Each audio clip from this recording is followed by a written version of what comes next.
Assalamualaikum warahmatullahi wabarakatuh. Innal hamdalillah nahmaduhu wa nasta'inuhu wa nastaghfiruh wa na'udzu billahi min syururi anfusina wa min sayyiati a'malina. Man yahdihillahu fala mudhillalah wa man yudlil fala hadiyalah. Ashhadu an la ilaha illallah wahdahu la syarikalah wa ashhadu anna Muhammadan abduhu wa rasuluh. Ya ayyuhalladzina amanu taqullaha haqqa tuqatih wa la tamutunna illa wa antum muslimun. Ya ayyuhan nasu taqu rabbakum alladzi khalaqakum min nafsin wahidah wa khalaqa minha zawjaha wa batha minhuma rijalan katsiran wa nisaa'a wattaqullaha alladzi tasaaluna bihi wal arham innallaha kana 'alaikum raqiba.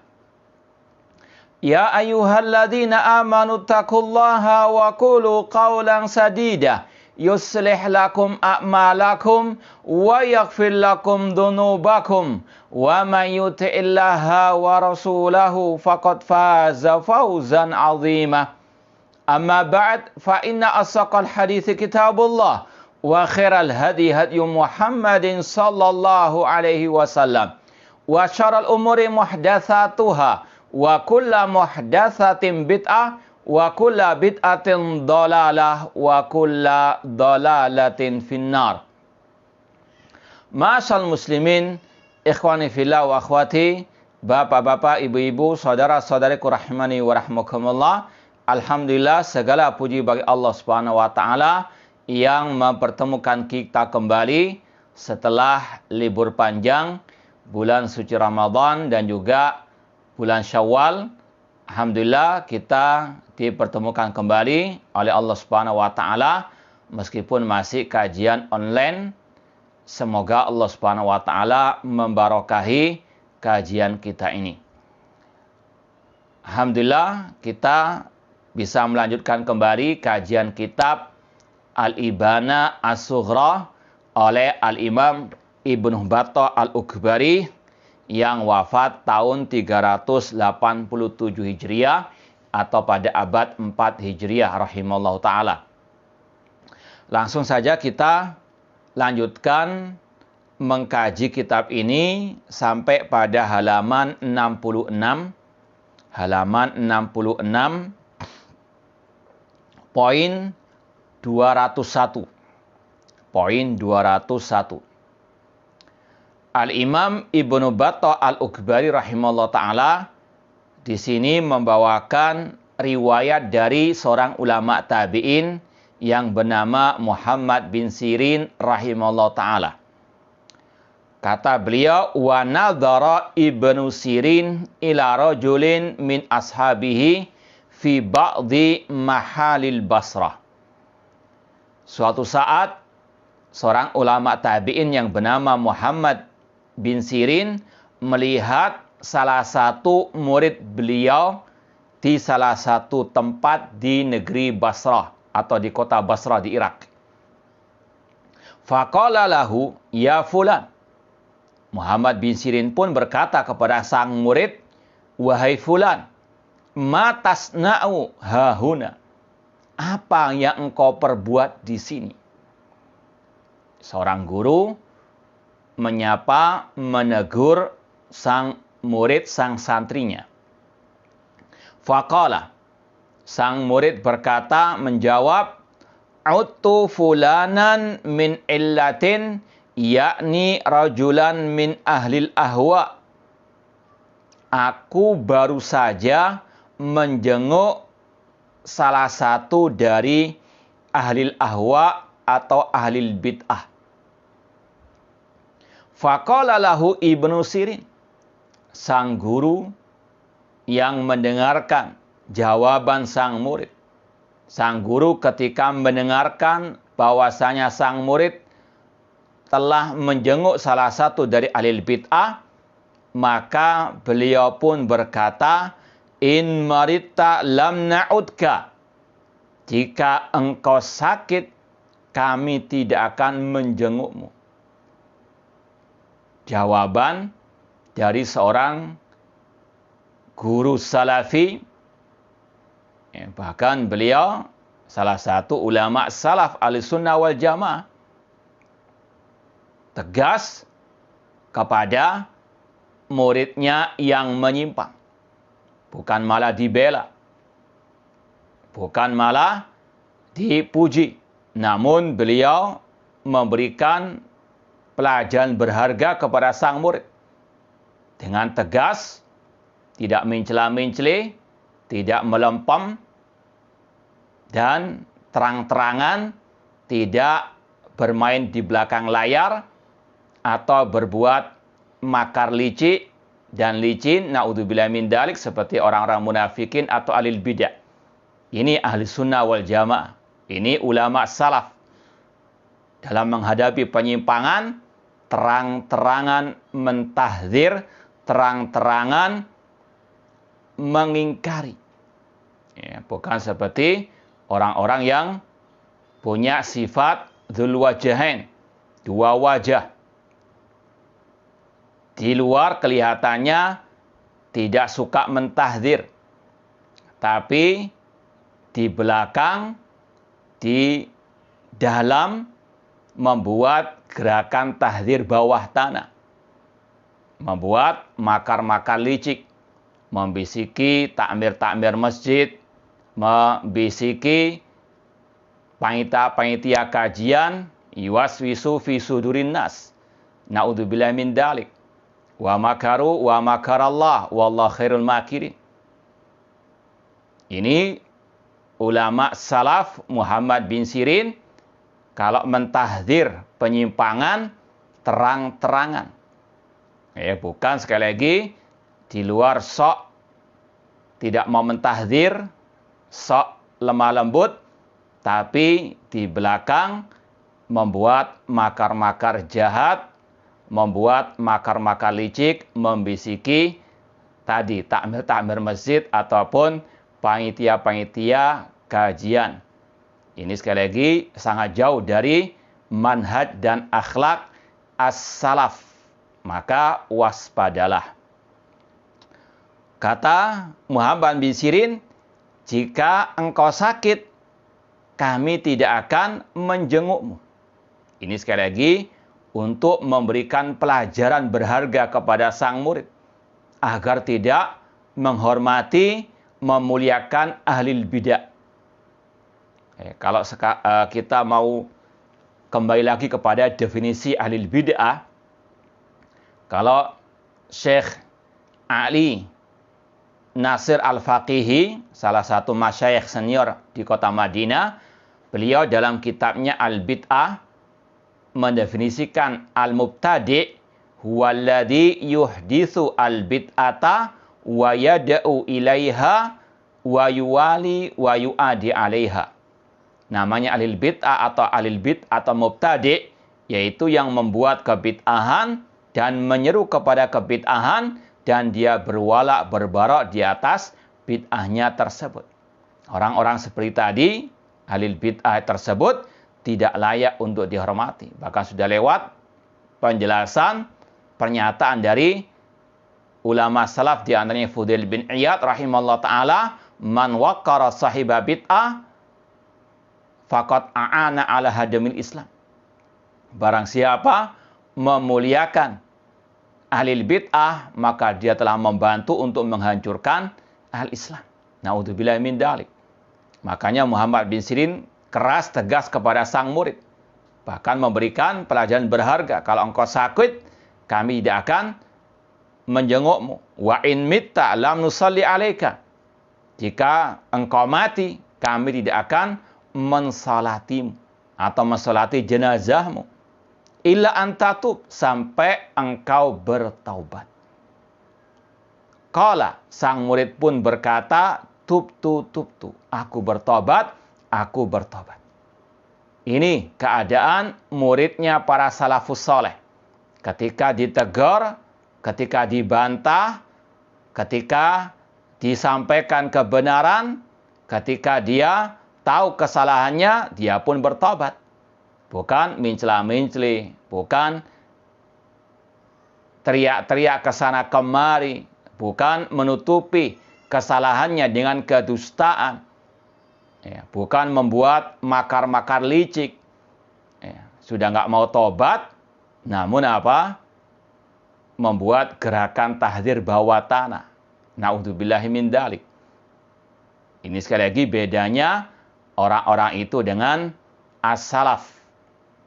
Bedanya akhlak salaf dengan mereka. Kalau as-salafus saleh, mereka salah, apalagi dalam masalah prinsip-prinsip Ahlussunnah, mereka segera bertobat. Ketika tahu kesalahannya, bertobat, bukan malah asbun sana, asbun sini, bukan malah berdusta, bukan malah berbohong, bukan membuat rekayasa-rekayasa jahat, meskipun di luar kelihatannya lemah lembut, namun naudzubillah min dzalik, seperti serigala berbulu sapi dan seterusnya. Nah, kita ulangi lagi, membaca riwayat 201, Muhammad bin Sirin rahimahullah ta'ala pernah melihat salah satu murid beliau di salah satu tempat di kota Basrah. Kemudian beliau menyapa, menegur, "Wahai fulan, apa yang engkau perbuat di tempat ini?" Sang murid menjawab, "Utu fulanan min illah." Aku barusan menjenguk si fulan dari ahli al-bid'ah, yakni rajulan min ahli al-ahwa. Faqala lahu Ibnu Sirin. Muhammad bin Sirin pun menjawab, mengatakan dengan keras dan tegas, "Jika engkau sakit, aku tidak mau menjengukmu. Jika engkau mati, kami tidak akan mensolati jenazahmu." Sebagai, sekali lagi, bentuk pelajaran berharga kepada sang murid agar tidak memuliakan ahli al-bid'ah. Sang murid pun sadar, sang murid pun tahu kesalahannya, dan dengan terang benderang mengklarifikasi kesalahannya dengan mengatakan, tub. Aku bertobat. Ini akhlak as-salaf, menyuarakan kebenaran dan mengakui kesalahan, tidak malah menyingkirkan yang menyampaikan kebenaran. Nah, poin 202, waqala al-Fudail bin Iyad rahimahullah berkata, "Akulu ta'amal Yahudi wan Nasrani wala akulu ta'ama sahibi bid'atin." Kata Fudail bin Iyad, aku mau makan makanan orang-orang Yahudi dan orang-orang An-Nasara. Wala akulu ta'ama sahibi bid'ah. Namun aku tidak mau makan makanan ahli bid'ah. Kalau mungkin orang-orang yang jahil atau jahil murakkab, mereka banyak gagal paham tentang ucapan salaf seperti ini. Seolah-olah orang kafir lebih baik daripada ahli bid'ah dari segala hal. Seolah-olah ahlu sunnah salafi berwala kepada orang-orang kafir. Maka perlu kita sampaikan di sini bahwasanya Allah Subhanahu wa taala yang pertama menghalalkan makanan ahli Alkitab. Wa ta'amul ladina utul kitaba halal lakum. Makanan ahli kitab Yahudi dan Nasara, dan ini berlaku sejak zaman turunnya ayat ini sampai hari kiamat. Yahudi dulu dan sekarang ya juga sama ahli kitab. Mereka al-kuffar, tapi Allah tetap membolehkan makanan mereka, sesembelihan mereka, selama itu tidak diketahui menyebut selain nama Allah Subhanahu wa taala. Ya, sama dengan orang muslim kalau menyembelih dengan menyebut selain nama Allah tetap haram. Wala ta'kulu mimma lam yudhkarismullah alaih. Jangan kalian memakan sesembelihan yang tidak disembelih dengan menyebut nama Allah. Ini berlaku bagi orang muslim ataupun orang ahli kitab. Namun intinya secara asal, makanan sesembelihan ahli kitab itu halal kata Allah. Wa ta'amul ladina utul kitaba halul lakum. Makanan ahli kitab halal bagi kalian. Ya, surat Al-Maidah ayat yang ke-5. Kenapa dikatakan oleh Fudail bin Iyad hal seperti ini? As-salafus saleh mereka mentahdir alil bid'ah lebih daripada orang-orang kafir. Bahkan dalam riwayat sebagian salaf mengatakan, kalau tidak salah dari Abu Sa'id Al-Khudri radhiyallahu ta'ala anhu, li an aghzuwa maradda hadithan min ahadisi Rasulullah sallallahu ahabbu ilayya min an aghzuwa iddata minal atraq. Aku lebih suka memerangi orang-orang yang mengingkari, menolak hadis Rasulullah SAW daripada memerangi orang-orang al-kufar. Kenapa demikian? Karena syubhat ahlil bidah itu lebih cepat merasuk ke dalam diri kaum muslimin dibandingkan orang-orang kafir. Kalau orang-orang kafir, Yahudi wan Nasara, orang-orang muslim sudah tahu bagaimana kekafiran mereka. Sudah siap untuk menolak ucapan mereka. Namun kalau yang menebarkan syubhat, dai-dai alil bidah, ini banyak kaum muslimin yang tertipu. Dari segi inilah para salaf mereka sangat mentahdir alil bidah dibandingkan orang-orang Yahudi wa an-Nasara. Ya, di antaranya Fudail bin Iyad mengatakan, aku mau makan dari sesembelihan makanan ahli kitab Yahudi wa Nasara, namun aku tidak mau memakan dari makanan ahli al-bidah. Ya, kita mau bacakan agar lebih jelas dari syarah penjelasan Syekh Abdul Aziz Ar-Rajihi hafidhahullah ta'ala. Beliau mengatakan, wa hadal Fudail bin Iyad rahimallah yaqul akulu ta'amal yahudi wan nasrani li'anna Allah ahalla lana dhaba'i'ahum. Inilah Fudail bin Iyad yang mengatakan, aku mau makan dari makanan orang Yahudi dan Nasara karena Allah menghalalkan bagi kita sesembelihan mereka. Lewat firman-Nya, wa ta'amul ladzina utul kitaba halul lakum. Dan makanan sesembelihan ahli kitab halal bagi kalian. Wa li'annahum yahudu wa nasara ma'rufun. Dan karena orang Yahudi, Nasara sudah dikenal. Wa kufruhum dhahir, kekafiran mereka sangat terang benderang. Amma sahibul bid'ah fala akulu ta'amahu. Adapun alil bid'ah, kata Fudail bin Iyad tadi, aku tidak mau makan dari makanan mereka. Bukan maksudnya haram secara zatnya. Li'annahu wa illam yakun kafiran. Meskipun alil bid'ah bukan orang kafir, illa annahu sahibu syubha. Namun mereka ini ahli syubhat, suka menebarkan asyubhat. Makanya ahli syubhat harus dijauhi karena sangat berbahaya sekali. Ya. Wa talbis, suka membuat tipu daya, suka membuat penipuan. Fa idza jalasal insanu ma'ahu au akala ta'amahu fa innahu yukhsha alaihil mafsadah. Kenapa Fudail bin Iyad tidak mau makanan atau makan makanan alil bid'ah? Karena kata beliau, kata Syekh Ar-Rajihi, apabila orang itu duduk bersama alil bid'ah dan makan dari makanannya, maka dikhawatirkan akan rusak akidahnya, rusak hatinya.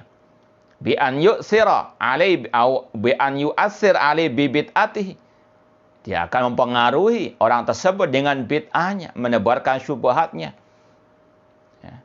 wa an ya'taniqa bid'atahu, dan akan mengikuti bid'ahnya, fayusibu ma'asabah, dan akan menimpanya apa yang menimpa ahli bid'ah tersebut. Ini kekhawatiran as-salaf terhadap ahli bid'ah, ahli syubhat. As-salaf sekali lagi sangat tegas dalam mentahdir ahli al-bid'ah. Bukan malah belajar di sekolah-sekolah ahli al-bid'ah. Bukan kumpul-kumpul dengan ahli bid'ah atau ikut perkumpulan ahli bid'ah. Na'udzubillah min dzalik. Makanya jangan heran kalau ada orang yang kumpul-kumpul dengan ahli bid'ah, kemudian memusuhi dai as-salafi ahli sunnah wal jamaah. Meskipun casingnya casing ahli sunnah as-salafi, namun otaknya sudah dicuci dengan otak ahli bid'ah. Wala wal baraknya di atas al-bid'ah. Na'udzubillah min dzalik. Kata beliau, amal Yahudi wa Nasrani fa ma'ruf. Orang-orang Yahudi dan Nasara sudah ma'ruf dengan kekafiran mereka. Maka intinya di sini kata para ulama, semakin halus subhat orang itu, semakin berbahaya. Maka as-salafus saleh mereka lebih gencar membantah ahli bid'ah, membantah syubhat-syubhat mereka dibandingkan membantah orang-orang al-kufar. Wa munkashifun amruh. Orang-orang kafir Yahudi dan Nasrani sudah jelas kekafiran mereka. Namun kalau ahli bid'ah, ahli syubhat, ini perlu untuk apa? Usaha yang lebih keras membongkar syubhat-syubhat mereka, dan itu termasuk jihadul khasah, jihad yang khusus membantah mereka. Faqad a'lana kufra wa dhalalah. Orang Yahudi Nasrani sudah mengikrarkan, menampakkan kekafiran, kesesatan mereka. Wa khafa kufruhu, lebih ringan syubhat kekafiran mereka, atau dikatakan lebih ringan kekafiran mereka karena mereka ahli kitab. Wallahu ta'ala khaffafal ahkam, dan Allah meringankan hukum-hukum terhadap mereka. Fa'abahalana akla dhabaihim, Allah menghalalkan, membolehkan memakan dari sesembelihan mereka. Wa nikah nisaim, bahkan membolehkan menikahi perempuan-perempuan mereka. Seperti dalam lanjutan surat Al-Maidah ayat 5 tadi. Wal muhsanatu minal ladina utul kitaba min qablikum. Dihalalkan bagi kalian perempuan-perempuan yang baik dari ahli kitab tersebut. Bahkan kata para ulama, ini salah satu bukti Islam itu sangat toleransi. Kurang apa toleransinya? Bahkan boleh orang muslim, laki-laki muslim menikahi perempuan Nasraniyah. Salah satu bentuk toleransi. Cuma ada batasan toleransi tersebut. Dalam urusan agama, apalagi akidah, lakum dinukum waliyadin. Maka sungguh dusta mereka-mereka yang menuduh Ahlus Sunnah wal Jamaah atau Islam itu intoleransi dan seterusnya. Kaburat kalimatan takhruju min afwahihim iyakuluna illa kadiba. Sungguh besar yang keluar dari mulut-mulut mereka, tidaklah mereka berkata kecuali dusta. Falihada farraqal Fudail bin Iyad bainal Yahudi wan Nasrani wa baina sahibi bid'ah. Oleh karena inilah Fudail bin Iyad rahimahullah membedakan muamalah antara Yahudi wan Nasara dengan ahli al-bid'ah. Dari sisi sekali lagi bahaya syubhatnya ahli al-bid'ah. Maka para salafus saleh sangat amat gencar membantah, menyingkap syubhat-syubhat mereka dibandingkan ahli kitab al-Yahud wala an-Nasara. Nah, jadi jangan gagal paham. Bukan berarti kita wala kepada orang-orang kafir al-Yahud wan Nasara. Namun Ahlus Sunnah naduru ma'as sunnah haitsu darat, berputar bersama dalil, bersama Al-Quran dan Sunnah kemana dalil itu berputar. Dalil tadi surat Al-Maidah 5 membolehkan makan dari sesembelihan mereka. Namun perlu disampaikan juga tadi, dan sudah kita sampaikan tadi, bahwasanya bukan berarti kita mengharamkan makanan atau secara zatnya makanan ahli bid'ah yang masih muslim. Namun dalam rangka berhati-hati dari syubhat mereka.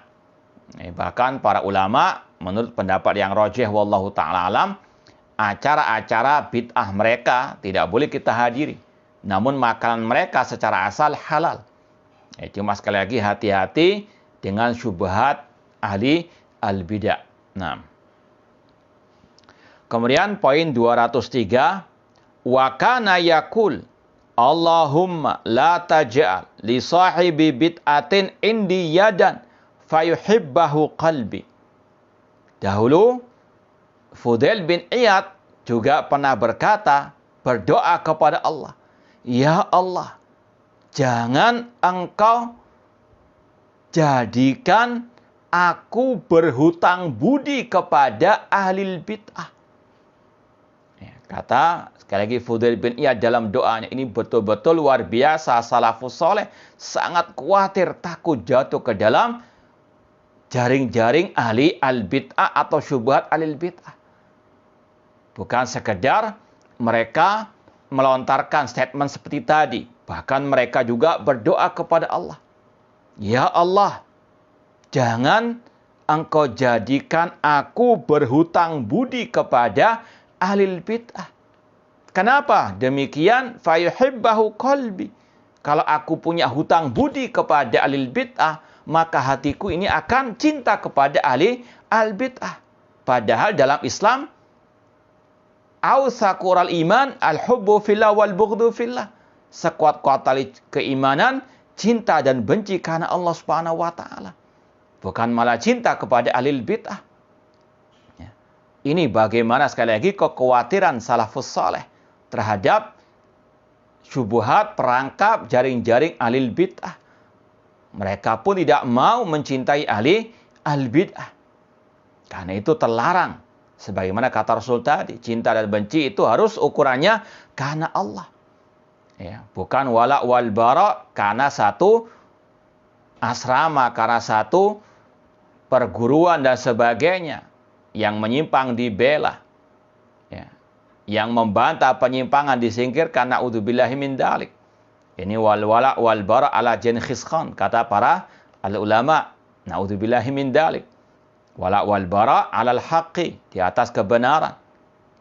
Fudail bin Iyad berdoa kepada Allah, ya Allah, jangan engkau jadikan aku berhutang budi kepada ahli bid'ah, karena kalau aku berhutang budi kepada ahli bid'ah, hatiku ini akan condong kepadanya, cinta kepadanya.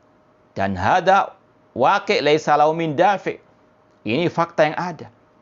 Kalau ada yang mengaku salafi, contohnya pernah sekolah di ahli bid'ah, pasti ada kecintaan loyalitas kepada alma maternya. Ini minimal demikian. Ini kata Fudail bin Iyad. Ini sudah menjadi rahasia umum. Ya.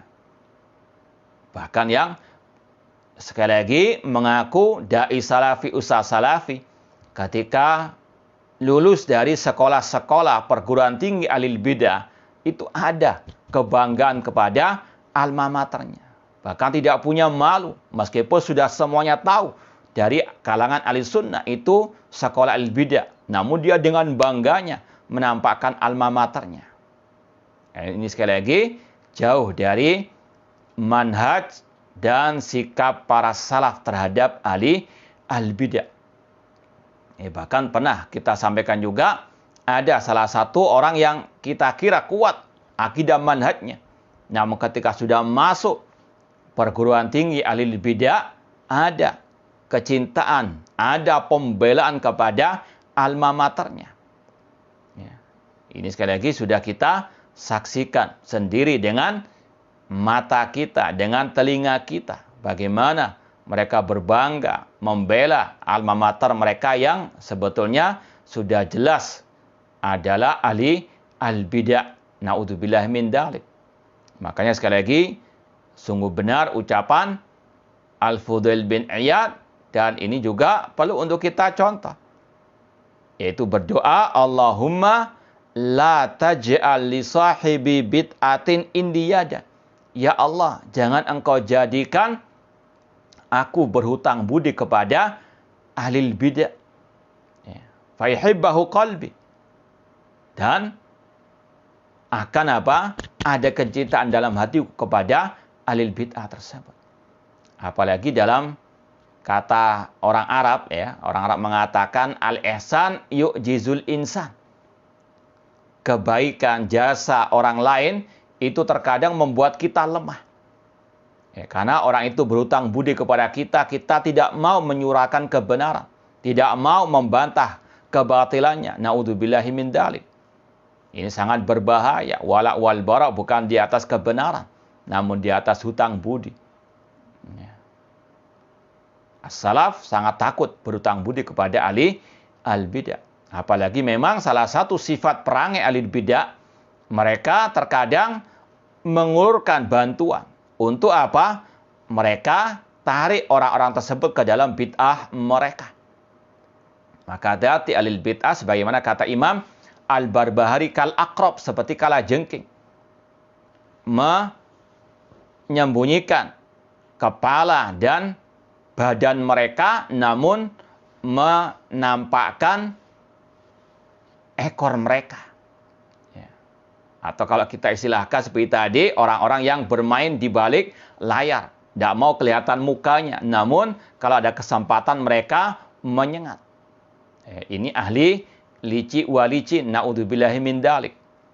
Ya. Akhlaknya seperti akhlak ahli al-bid'ah. Ikhwani fillah wa akhwati rahimani wa rahimakumullah. Al-Fudail bin Iyad rahimahullah ta'ala, beliau sekali lagi sangat khawatir berhutang budi kepada ahli bid'ah, karena ahli bid'ah ini terkadang demikian. Mereka mengulurkan bantuan tujuannya untuk menarik ahli sunnah kepada kesesatan mereka. Maka harus betul-betul ahli sunnah waspada, hati-hati, dan cerdik, cerdas, teliti. Dan ini juga yang pernah terjadi. Ada orang-orang harokah yang mereka memberikan bantuan kepada pondok sunnah. Ya, setelah lama bantuan itu dikucurkan, namun tiba-tiba mau untuk apa?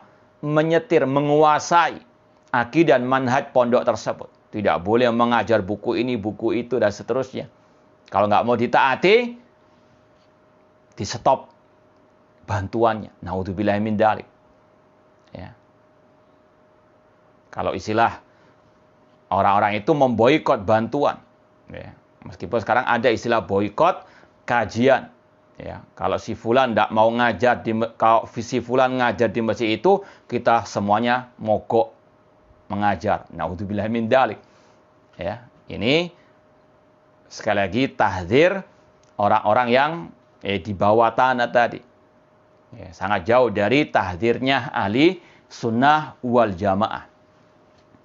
Ma'asal muslimin, ikhwani fillah wa akhwati rahimani wa rahimakumullah.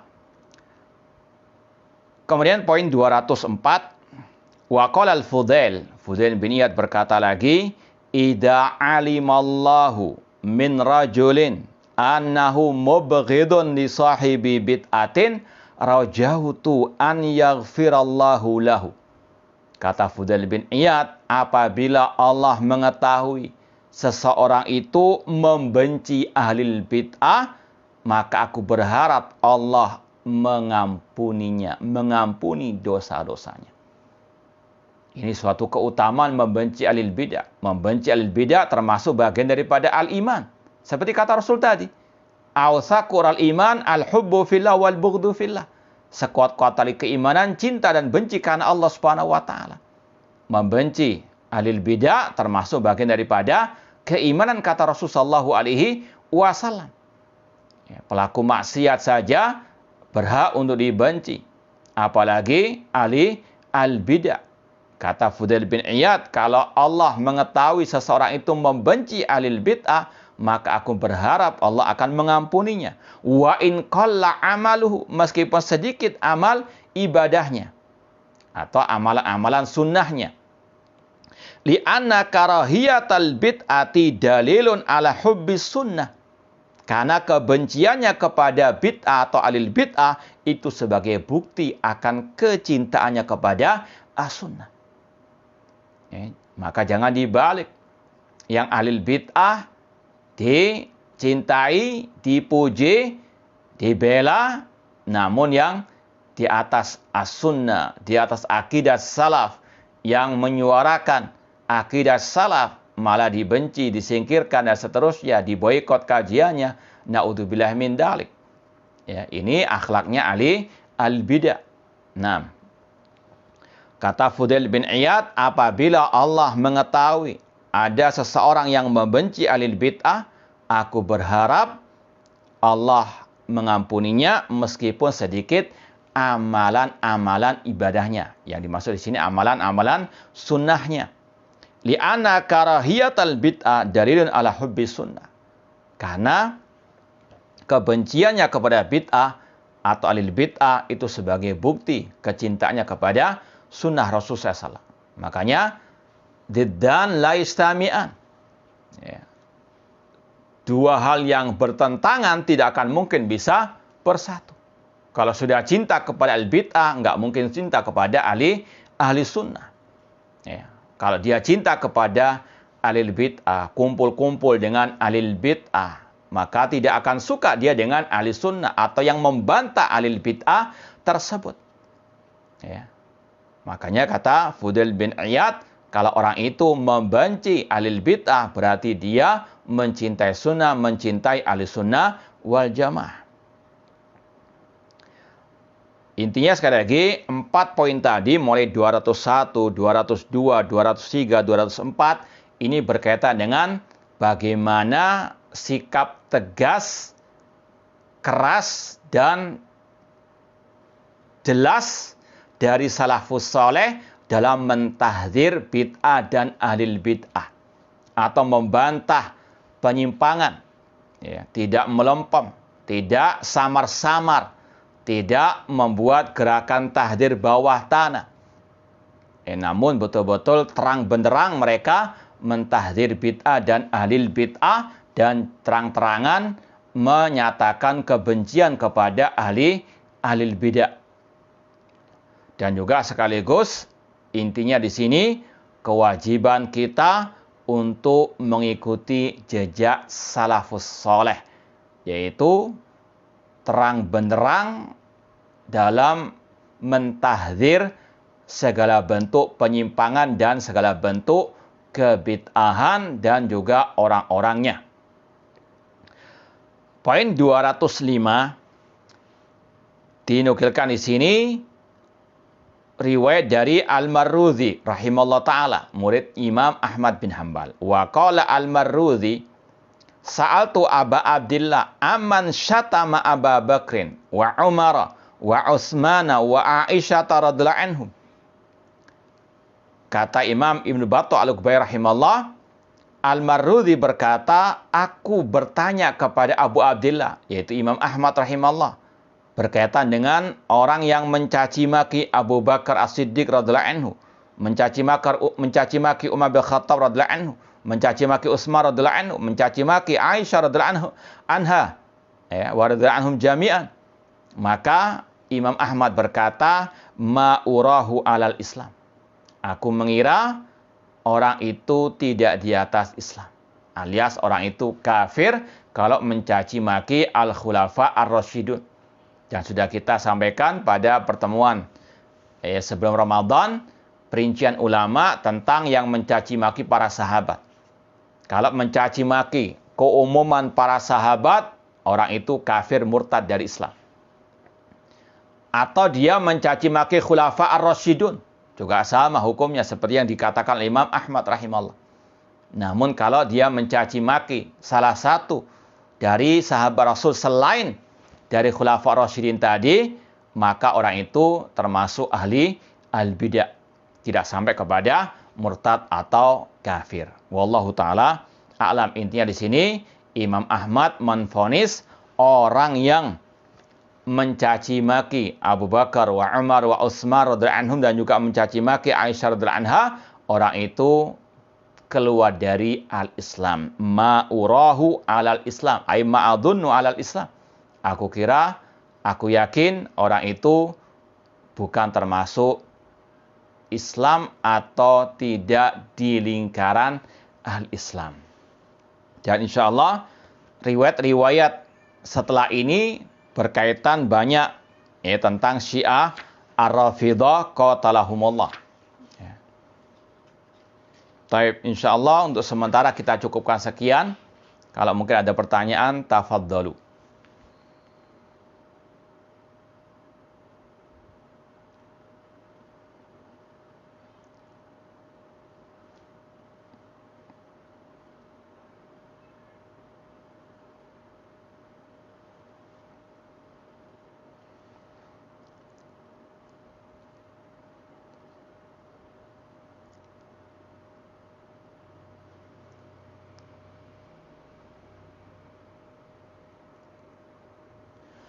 Apakah maksud dari perkataan Umar bin Khattab radhiyallahu anhu ini?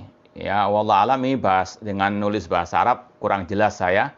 Mantazanna bima laisa fi, mungkin wallah alam ya, yang saya pernah baca meskipun bukan dari Umar bin Khattab, mantazayya bima laisa fihi, ya.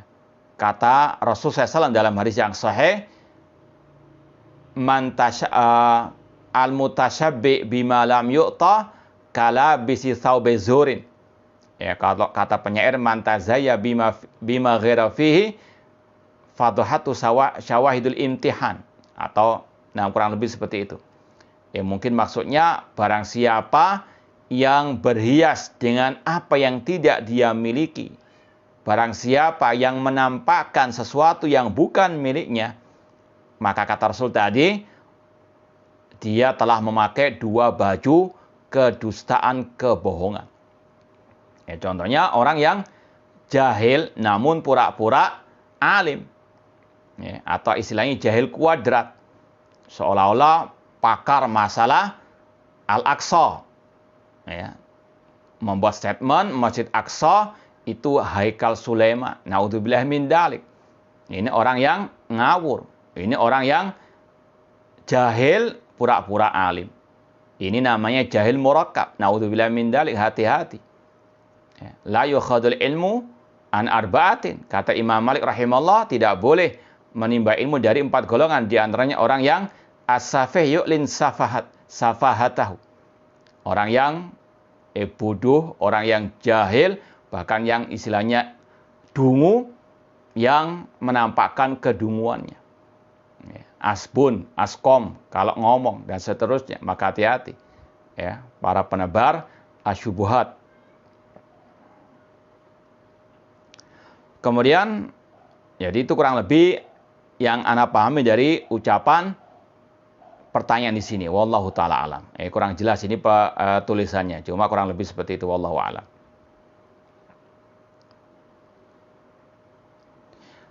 Banyak yang mengaku dirinya mengikuti salafi tapi amat enggan menaruh perhatian mempelajari, bahkan malah senang Ahlussunnah bersatu dengan al-bidah. Bagaimana menyikapi keadaan demikian? Inilah krisis akidah wal manhaj di tengah-tengah sebagian orang-orang yang menisbatkan diri kepada dakwah salafiyah. Naudzubillah min dzalik. Makanya para ulama menasihati agar para pemula yang istilahnya baru berhijrah ke dakwah salafiyah mempelajari usul ahli sunnah wal jamaah, prinsip-prinsip dasar ahli sunnah wal jamaah, akidah salafus saleh, agar tahu manhaj dan akidah yang sebenarnya. Namun ketika awal kali belajar dakwah salafiyah bukan dari prinsip dasarnya, maka mudah terombang-ambing atau mencela-mencela, tidak tahu mana hak mana batil, tidak tahu mana dai salafi yang imitasi dengan yang sejati. Ditambah lagi dengan dai-dai yang casingnya salafi namun isinya haraki. Naudzubillah min dzalik. Dzulumatun ba'duha fawqa ba'din, kegelapan di atas kegelapan. Ya, maka kewajiban kita kembali kepada akidah dan manhaj as-salafus saleh dan menimbang orang-orang itu di atas akidah manhaj as-salaf. Syekh Abdul Aziz Ar-Rayis pernah berkata, kalau ahlul bid'ah memusuhi ahli sunnah itu sudah lumrah, sunnatullah. Nggak mungkin ahlul bid'ah senang dengan ahli sunnah. Ya. Namun yang muskilah, yang menjadi problem sekarang, yang aneh tapi nyata, kalau ada ahlu as-sunnah salafiyin bermesraan dengan ahli al-bid'ah. Nah, ini yang aneh. Ini di luar, istilahnya sinyal, di luar prinsip ahli sunnah wal jamaah. Na'udzubillah min dzalik. Ya. Bagaimanakah solusi memberantas para dukun di zaman sekarang? Di antaranya menyebarkan at-tauhid, menyampaikan kepada umat tidak ada yang tahu yang gaib kecuali Allah Subhanahu wa taala. Ya. Kalau kita bisa menasihati pemimpin kaum muslimin agar memberantas mereka, itu suatu yang luar biasa. Namun minimal kita sampaikan kepada umat akidah sahihah at-tauhid yang benar. Ya, makanya dakwah tauhid tidak boleh terputus. Maka sungguh sesat mereka-mereka yang menghalangi manusia dari dakwah tauhid, atau yang membubarkan, atau yang memboikot dakwah tauhid, kajian tauhid. Na'udzubillah min dzalik. Nah, padahal itu salah satu solusi memberantas perdukunan dan yang semisal dengannya.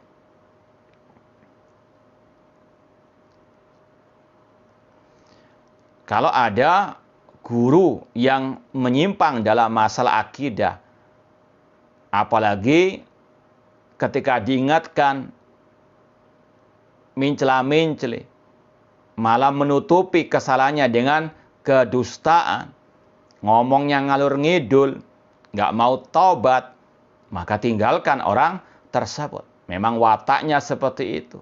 Memang dia sesat dan menyesatkan. Beda dengan ketergelinciran. Orang-orang yang memang salah tapi dia mau kembali kepada kebenaran, mau kembali kepada akidah manhaj as-salaf. Ya, sekali lagi beda antara watak dan watu. Kata sebagian orang kalau watak itu ini berat. Ya, disampaikan kebenaran malah apa? Memboikot kebenaran tersebut, malah menutupi kesalahannya dengan kedustaan, membuat makar-makar, licik dan sebagainya, dan terus membuat asyubhat tidak sadar-sadar. Maka hati-hati, orang-orang seperti itu wajib untuk apa? Ditinggalkan. Kecuali kalau Anda mau terjerumus juga ke dalam syubhat dan kesesatan, penyimpangannya dan sifat yang tidak terpuji dari orang tersebut. Na'udzubillah min dzalik, la katsalallahu amsalah.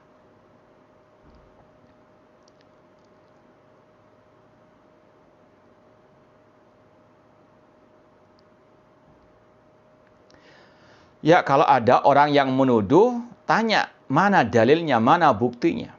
Ya, Rasul mengatakan alal muddai al bayin, orang yang menuduh kita murji'ah dan seterusnya. Sebutkan mana buktinya. Ya, alal muddai al bayina. Harus apa? Menyampaikan buktinya. Jangan omdo saja, jangan asbun saja. Inilah yang sekali lagi harus kita betul-betul tanamkan. Kita kalau ngomong apalagi masalah agama harus dengan ahli ilmu. Kita kalau mentahdir pun harus dengan bukti yang nyata. Ya, sekali lagi harus betul-betul kita berpegang teguh dengan akidah manhaj salaf dan berhati-hati dari para penebar asyubuhat atau orang-orang yang mengikuti jejak ahli al-bid'ah. Nah, taib, kalau tidak ada pertanyaan lagi, kita cukupkan sekian. Kurang lebihnya mohon maaf. Wa jazakumullahu khairan katsira.